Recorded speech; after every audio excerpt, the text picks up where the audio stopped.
Welcome to the Jack Kornfield Heart Wisdom Hour. We are delighted to share with you Jack's innate common sense wisdom and his clear, open heart. If you are interested in supporting Jack's podcast, go to BeHereNowNetwork.com/Jack. I'm really happy to be here with you today and to have your company in this retreat. Also know that there's a whole coterie of high school students who are joining us today and other next-gen folks. It's a tough time in our culture and in our world, and maybe one could say that often and over many cycles in the last, centuries. But here we sit, coming to meditate in the middle of these fraught and very divisive conversations about DACA and dreamers, about school shootings and guns, what happened in Parkland and so forth, the tragedies we carry, about immigration, about who we are as a culture and a society and as human beings. And whatever your political persuasion, and I'm not going to assume anything about that here, these things weigh on our hearts, and the divisiveness is so difficult, and the solutions are also hard to find. And they're particularly hard to find when we look outwardly, because it's quite obvious that no amount of technological development, and I just came this morning from a conference called Wisdom 2.0 in San Francisco, which was a meeting of Silicon Valley people and technologists with a group of people who are trying to infuse it with both human and spiritual values, if you will, and compassion, sort of open source compassion as part of the project. No amount of computers, no artificial intelligence, no, the smartphone that has the great library of Alexandria in your pocket along with every cat and kitty video that's ever been made. No amount of biotechnology, nanotechnology, space technology, all this extraordinary stuff is going to stop continuing warfare, going to stop continuing racism, going to stop continuing tribalism, going to stop environmental destruction. The outer developments of humanity, which are now remarkable, have to be met with an inner development of our consciousness and our conscience and our sense of interconnection. Otherwise, the politics in the world plays on the amygdala and the kind of reptilian primitive brain. That's where you get people's attention. There's a snake, there's a tiger. Oh my God, the terrorists are going to come get you in your home or whatever it is. And we let the terror come inside instead of actually seeing the world with its unbearable beauty and magnificence with a good heart. And as Nelson Mandela said after 27 years in Robben Island prison, it never hurts to think the better of someone or think the good in someone. They often act the better because of it. And because he was able to see the potential and the beauty in humanity, he was able to walk out of all those years of prison. They can put your body in prison, but no one can imprison your spirit.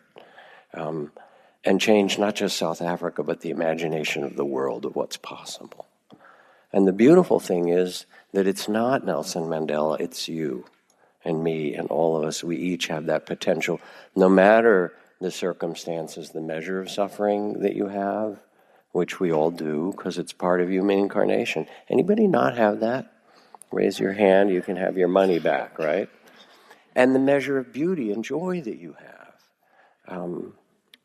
And so we come with this mysterious human incarnation to take our seat in stillness in the midst of it all, and begin to listen and tend with a loving awareness this body and heart and mind that we have.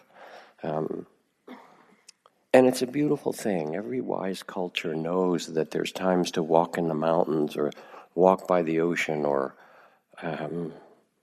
Go out into the desert or go to the cathedral or someplace and just listen for a time and not, check things off your to-do list, or, as Albert Einstein reportedly said in Scientific American, if you can drive safely while kissing someone, you're simply not giving the kiss the attention it deserves, right? And so, we live in this wired world, but we have to step out of it. Whether it's the kiss or the fruiting and flowering of the plum blossoms that have come in this springtime. Looking for little stories to tell you. In the early 1980s, I started a rigorous 6-year academic medical program in Boston that required me to work during the day, in part, and take extra classes at night and more work on the weekends. And the first summer off, I wanted to get away from the studies and work with my hands, be close to the earth. So I went to live with an Amish family in Pennsylvania. The experience renewed me, and I decided to do it again the next summer. That year I drove from Boston to western Pennsylvania on a holiday weekend, terrible traffic, hours and hours of driving, and I was already exhausted. My Amish hosts had delayed their dinner for me. During the meal I tried to act calm and natural, but I felt full of nerves. My Amish host could clearly tell something was amiss because at the end of dinner he said, "Come with me."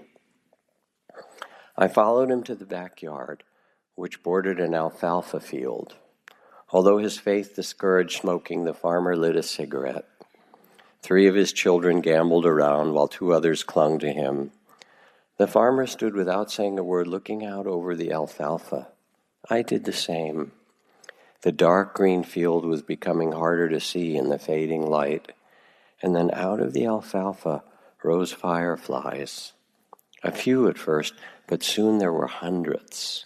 Their pinpricks of light mingled with the stars, heaven and earth meeting in this humble man's backyard. I felt my nervousness leave me. The farmer turned and said, "That's for you." And being here together, in some way, is for you. To come to this beautiful valley, and what we'll do is we'll sit in meditation for periods, 20 minutes at a time or so with some instruction, then do some walking practice, 20 minutes or more, 30 minutes, then come back and sit again alternately so that you can integrate this in your body. One more thing to say, and this is actually a passage from Zen Master Thich Nhat Hanh. He says, your mind is like a piece of land. It kind of connects to this lovely Amish image that was almost a poem. Planted with many different kinds of seeds, or you could say consciousness is planted, filled with seeds. Seeds of joy and peace, of mindfulness, understanding, love. And seeds of craving, of anger, fear, hate, and forgetfulness. These healthy and unhealthy seeds are always there, sleeping in the soil of your mind or your heart. And the quality of your life depends on the seeds that you water. If you plant beautiful seeds, they will grow. If you water a seed of peace in your mind, peace will develop. When the seeds of happiness in you are watered, you become happy. When the seeds of anger or fear or hatred are watered, you become angry or fearful or hateful. The seeds that are watered frequently are those that will grow. And this starts to describe both our human condition, the possibilities for us in this human incarnation. We can all kind of hear that. And the beautiful news that we can water different seeds, that we can choose where to direct our attention, and we can quiet the mind, steady our attention, tend and open the heart. And this is really the game. This is really the offering and the practice that we'll work with. Now, it's not always a pretty picture. I do have to say that. My dear friend Annie Lamott, great kind of writer and humorist, says, my mind is like a bad neighborhood. I try not to go there alone, which is why we've got you all here together, right? So as you sit, you also will feel the tensions you carry in your body.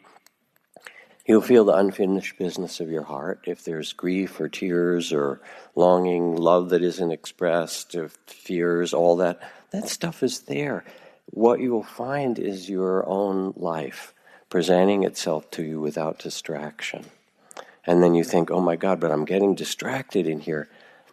Meditation becomes like a mirror, and the synonym we'll use for mindfulness is loving awareness. The point isn't to have a particular experience today, not even a quiet one where you're just with your breath and everything goes away. May it happen for you for a little bit, but that's not going to be your main experience.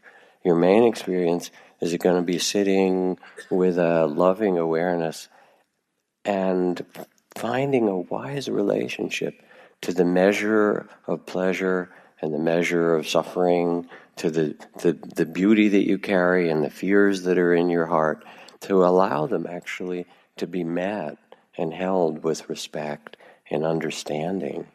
And then there comes a kind of shift of identity where you're not lost in each one of those, because they all tell a story. And as you may have noticed, those stories are, if not completely untrue, they're usually rather partial, And some of them don't have your best interest in mind. So to be able to step back, it doesn't mean you're not present. To actually be more present, not on automatic. This isn't self-hypnosis. This is called de-hypnosis, because we're sort of hypnotized by our habits. To step back and say, oh, this is the doubting mind. This is the fearful mind. This is the tensions in the body. Let me find a relationship with these where I'm not lost in them, and let me water the seeds of presence, of calm, of steadiness, of loving kindness or compassion. Does that all make sense to you? That's really the charge, the direction, the value of what we'll do today. And we're going to start quite simply. The first couple of sittings, primarily working with mindfulness of the breath and a kind of steadying of attention. And that's a little bit like cleaning the lens on your glasses or something so you can see more clearly. It's hard to pay attention when our awareness and our focus is scattered. So one of the first steps in the art of meditation, or even in watering seeds, you got to be able to direct the water, is to steady the attention a little bit.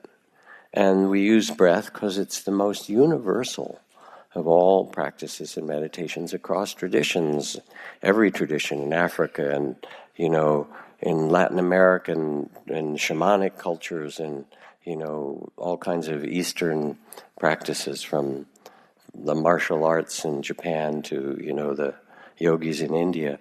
The breath becomes a way, and in the Jewish and Christian mystical tradition and the Sufi tradition, the breath becomes a vehicle somehow to tune ourselves to bring body and mind together. And it's always with us, at least while you're in your body, anyway, and available.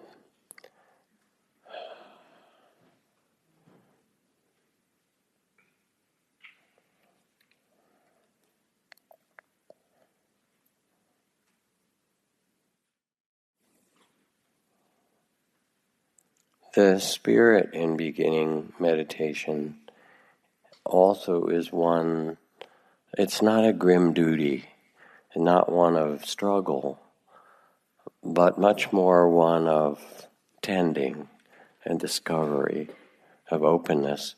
I have this birthday card that was given to me. It's from the drugstore. It's called the Dalai Lama's birthday party. And it shows him opening a giant box and looking inside the ribbons on the ground and these little smiling monks around him. You don't see anything in there, and he's exclaiming, "Wow, nothing, just what I always wanted," you know. So this actually isn't the place to get something. This is more like the dump, really. This is the place to let go of stuff. Or in another way, it's the place to bring a kind of openness to what you discover. And that is really much, much more fruitful in learning the art of mindful presence or loving awareness with everything in your life. And also in learning the deep transformative art of compassion, to let this openness be with you. So let's begin with a formal meditation. Do you want to stand up for a second if you've been sitting for half an hour or more? Just let your body stretch for a moment. See which way it wants to bend or move. Take a few deeper breaths. Without knocking into the people around you, let it wiggle a little bit. If you're shy, you can close your eyes so nobody can see you,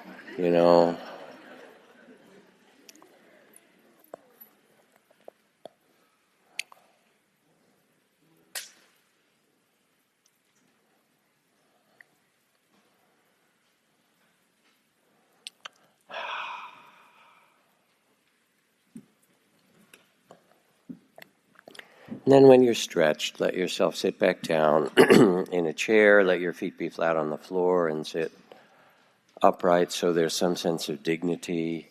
You take your seat halfway between heaven and earth in this human form.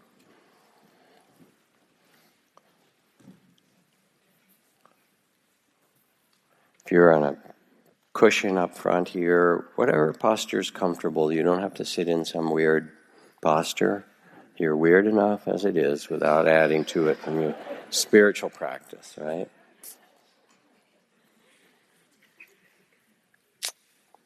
It's so fun for me with all these new students. I get to use all my old jokes, Hey. All right, so you settle yourself on the earth here.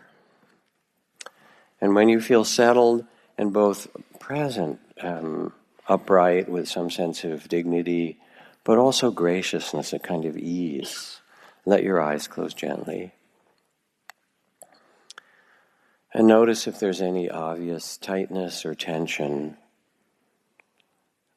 in your body that you can easily release and do so. Let the eyes and the face soften and loosen the jaw.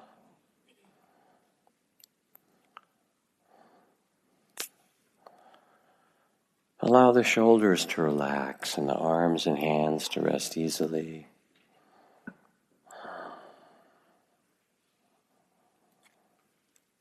Let the belly be soft and the breath natural.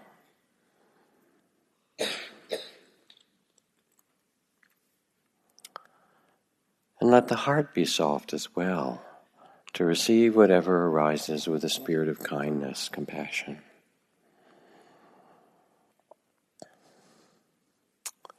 And as you sit and begin to bring a loving awareness and attention to this life, this moment now, there are these sounds of words and soft sounds around you.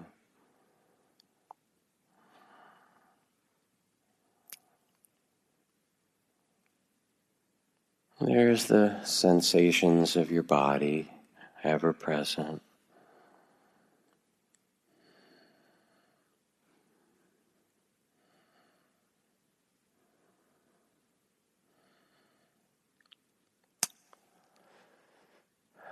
And there's, of course, a stream of thoughts and feelings, ideas and memories, plans, commentary, emotions, feeling calm or nervous or excited or happy or sad. Let all of these things be as they are. Let them just be present. And underneath all the waves of thoughts and sounds, feelings, sensations, become aware of the wave of the breath. How the body is breathing itself in the midst of it all. And bring your attention to wherever you can sense the breath most easily. Coolness in the nostrils, swirling, tingling in the back of the throat, or rise and fall of chest or belly.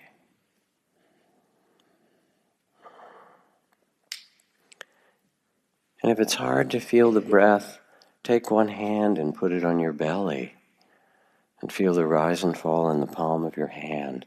You can leave it there for the whole meditation if you like.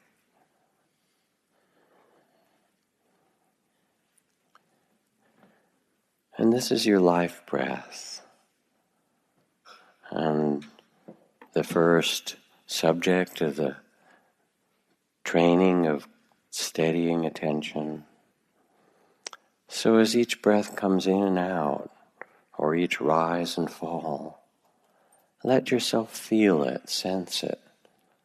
If it's helpful to you, you can make a little acknowledgement, a whisper, oh, in and rising or out or falling. But mostly just sense it, beginning in the middle and the end, and then that little gap between the breaths and the next breath. And with each breath, rest your attention in it gently for 3 or 4 or 5 breaths until the attention wanders away. And then as soon as you notice, without any judgment, oh yes, here we are, come back to the next breath.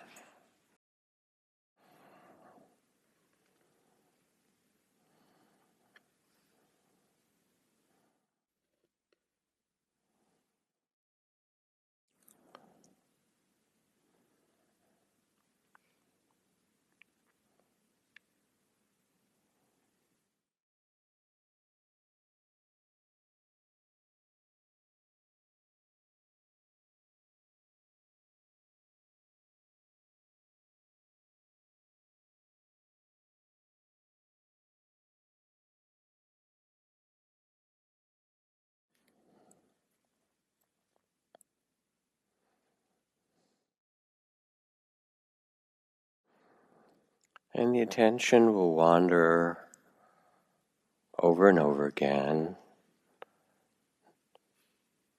And as soon as you notice, whether it's a few seconds or a few minutes later, it doesn't matter, gently return back to the breath.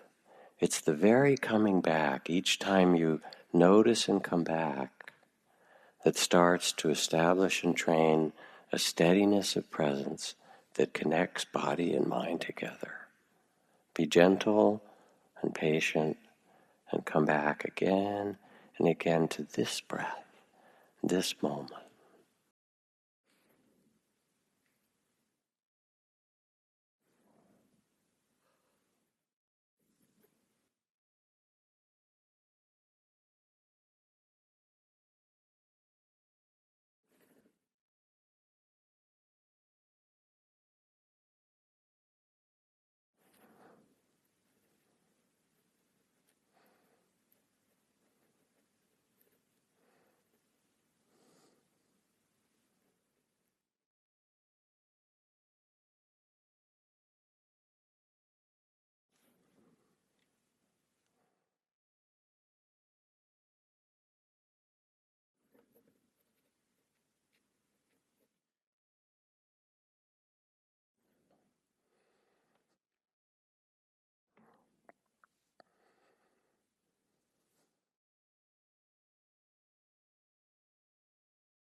This breath, just now, arising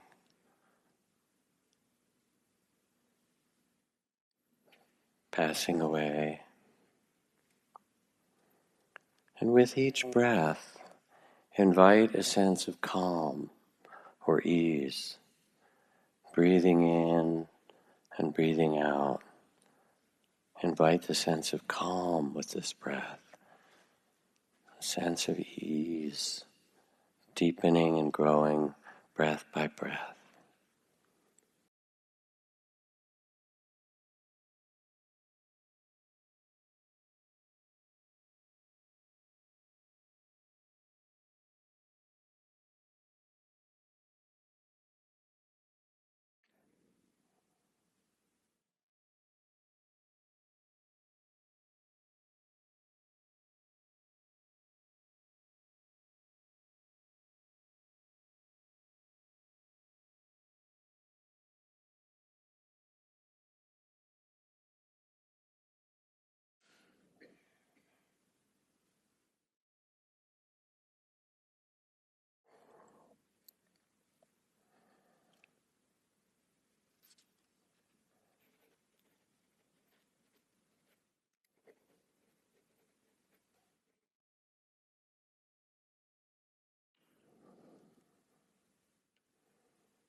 Whatever is present, feel how the breath breathes itself in the midst of it all, this breath.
You did good.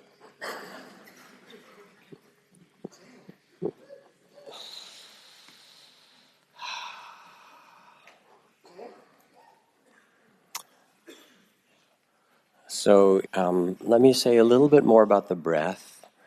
So when you start to pay attention to the breath, some of you are newer, many of you have practiced for some time, there can be a mistaken sense just out of habit, because basically we are control freaks in some fashion or other, almost all of us, that the idea is to have the right kind of breath, to calm it down, to steady it, to do something, make it longer, slower, whatever your idea is. Let it do what it wants. Your task is simply to notice this is a long breath or a short breath, a deep breath or a shallow breath. You're actually in the presence of your life breath. And what's also true is that this breath that you're breathing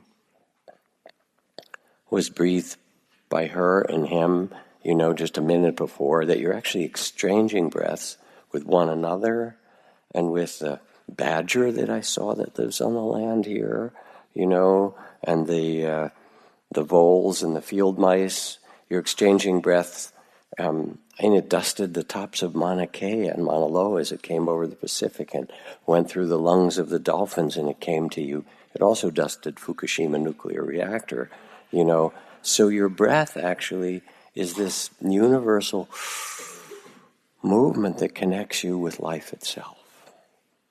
Now, as you do it, the attention will wander all the time, and you bring it back, because we're trained to have a 15-second attention span, and basically the length of an advertisement is our training for attention here in this culture. So it takes a little while, and you come back again and again without judgment. You don't have to do anything about it. A minute later, 5 seconds later, 3 minutes later, you just come back gently, and the point is gently, without some idea of how much improvement you have.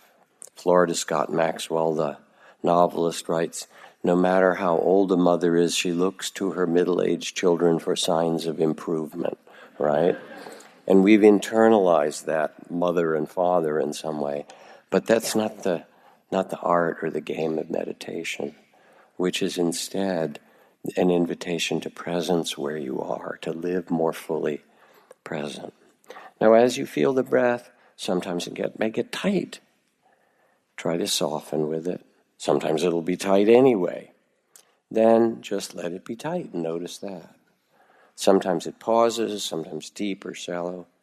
It can help to pay attention to the space between breaths, because that's often when the attention drifts off. Or again, to put your hand on your belly as you are practicing. I have a friend who some years ago gave birth and did it a home birth out in the country, and her son was born with the cord wrapped and quite blue, and they did a little breath into him, and then they would hold him and wait to see, was he going to start to breathe or not? And she said, that's when I really learned what it meant to pay attention to the breath, and it wasn't even my own. But there's something mysterious about being with your own life breath that connects the body and mind together. And it's a little bit like a mirror, because as you sit with it, Mullah Nasruddin, the Sufi holy fool, went to the bank one day and said, tried to cash a check. And they said, could you please identify yourself? So he reached in his pocket and pulled out a small mirror and said, yep, that's me, all right, And this is what the mindfulness of the breathing does. It actually becomes a mirror, because you're there with your breath, and then all the stuff of your life starts to show itself. But the breath helps you actually become present where you are.